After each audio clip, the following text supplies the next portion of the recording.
Question number 1, prove that the series is equal to sigma n equal to 0 to infinity 1/factorial n is convergent. सिद्ध कीजिए कि ये श्रेणी जो है वह अभिसारी है।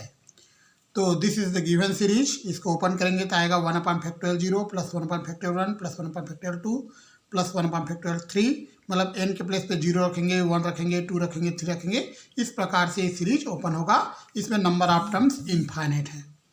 अब हम क्या करेंगे, इसका एक पार्शियल सम बनाएंगे, मतलब हम इनमें से n टर्म लेंगे। n टर्म्स लेकर हम एक पार्शियल सम बनाते हैं Sn। तो Sn क्या है, Sn भी partial sum of the given series, दिए गए श्रेणी का आंशिक योगफल है।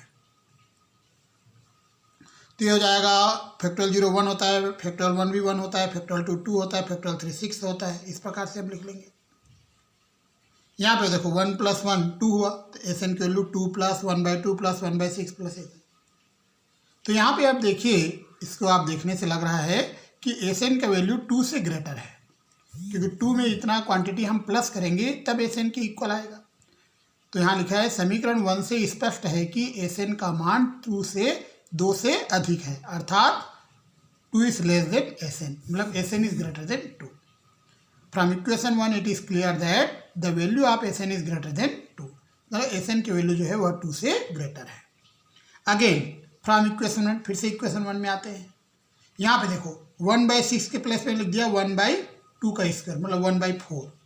तो ये ग्रेटर देन इक्वल की जगह ग्रेटर देन आ जाएगा, क्योंकि यहाँ से यहाँ जब रिप्लेस करेंगे तो ये क्वांटिटी ग्रेटर हो जाएगा।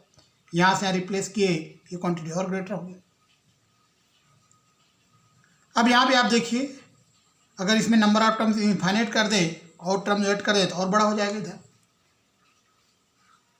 ये यहाँ से यहाँ तक आप देखिए, ये है जीपी गुणोत्तर श्रेणी, ज्योमेट्रिक प्रोग्रेशन, और sum of infinite term in GP. क्या फार्मूला है, a/1 - r। किसी गुणोत्तर श्रेणी के अनंत पदों का योगफल का फार्मूला है। तो a के प्लेस पे क्या आएगा 1/2, r के प्लेस पे भी 1/2 आएगा, रख दीजिए। तो इसको सॉल्व करने के बाद में हमारा आंसर आ रहा है Sn लेस देन 2 + 1/2/1/2, मतलब Sn इज लेस देन 3। तो Sn की वैल्यू 2 और 3 के बीच आ रहा है, मतलब हमारा जो सीक्वेंस Sn है वह बाउंडेड सीक्वेंस है, परिबद्ध अनुक्रम है। एक रिजल्ट हमारे पास है, every monotonic bounded function is convergent. Every monotonic bounded function नहीं, सीक्वेंस लिखो, यहाँ फंक्शन में लिखो, every monotonic bounded sequence is convergent. प्रत्येक परिबद्ध अनुक्रम जो एक दिष्ट वर्धमान हो अभिसारी होता है।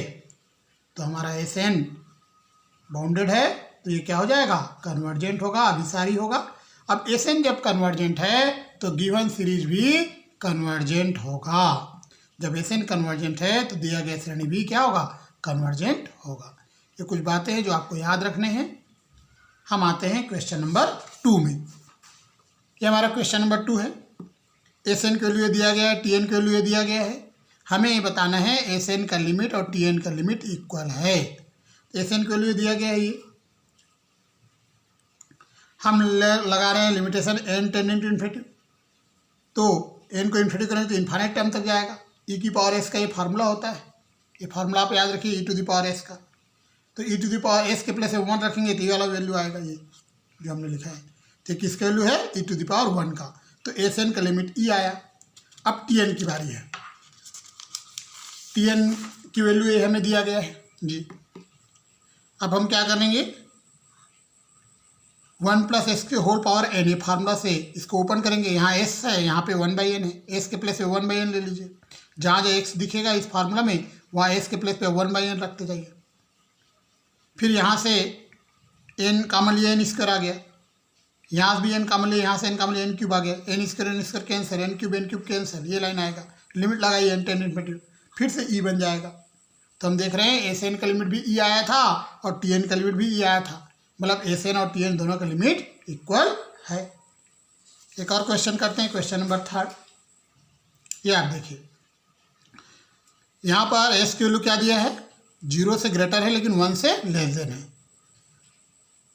अगर s की वैल्यू 1 से लेस देन है तो ये जो सीरीज है यह कन्वर्जेंट होता है।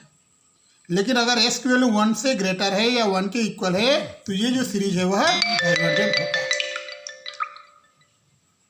तो हम क्या करने वाले हैं, हमें गिवन सीरीज है, ये दिया गया श्रेणी है, इसमें पहले एन टर्म निकालते हैं, एन पद निकाल लेते हैं, एस एन निकालिए, इसमें नंबर ऑफ टर्म इनफाइनाइट है, हमने एन टर्म लेकर एस एन निकालिए, एस एन क्या है, पार्शियल सम है।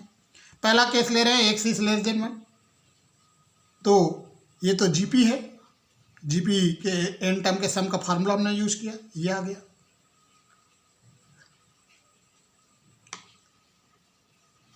किसी जीपी गुणोत्तर श्रेणी के एन पदों के योगफल का जो सूत्र होता है ये होता है sum of n terms in GP. ये फार्मूला आप याद रखिए, अगर आर लेस देन 1 है तो यहाँ एक्स लेस देन 1 है, आर की वैल्यू एक्स आएगा। तो हम अब लिमिट लगाते हैं एन टेंडिंग टू इन्फिनिटी। जब लिमिट लगाए तो हमने देखा एस की पावर इन्फिनिटी 0 होगा, क्योंकि एस की वैल्यू 1 से लेस देन है ना। वह संख्या जो 1 से छोटी होती है उसका इन्फाइनाइट घात लेने पर 0 प्राप्त होता है।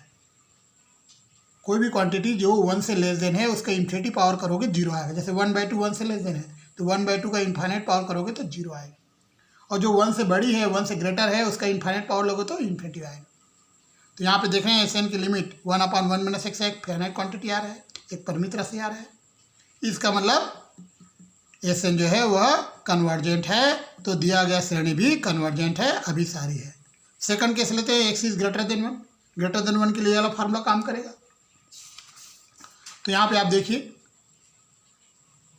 एस को अगर इन्फिनिटी करें, एक्स 1 से ग्रेटर है तो इन्फिनिटी आ जाएगा, एस एन के लिमिट इन्फिनिटी आ रहा है, मतलब ये डाइवर्जेंट हो गया, अपसारी हो गया। एक्स इज इक्वल टू 1 लें तो जहाँ जहाँ एक्स वहाँ रख दीजिए, तो 1 1 1 1 पूरा लिमिट लगाएं तो इन्फाइनाइट टाइम्स 1 1 आ जाएगा, एस एन की लिमिट इन्फिनिटी आ जाएगा। एस एन की लिमिट जब इन्फिनिटी आ जाएगा तो एस एन डाइवर्जेंट हो जाएगा। इस प्रकार से तीनों केस में हमने अलग अलग प्रूफ किया है। लेस देन 1 के लिए कन्वर्जेंट लाया और ग्रेटर देन 1 के लिए डाइवर्जेंट और इक्वल टू 1 के लिए भी डाइवर्जेंट आया।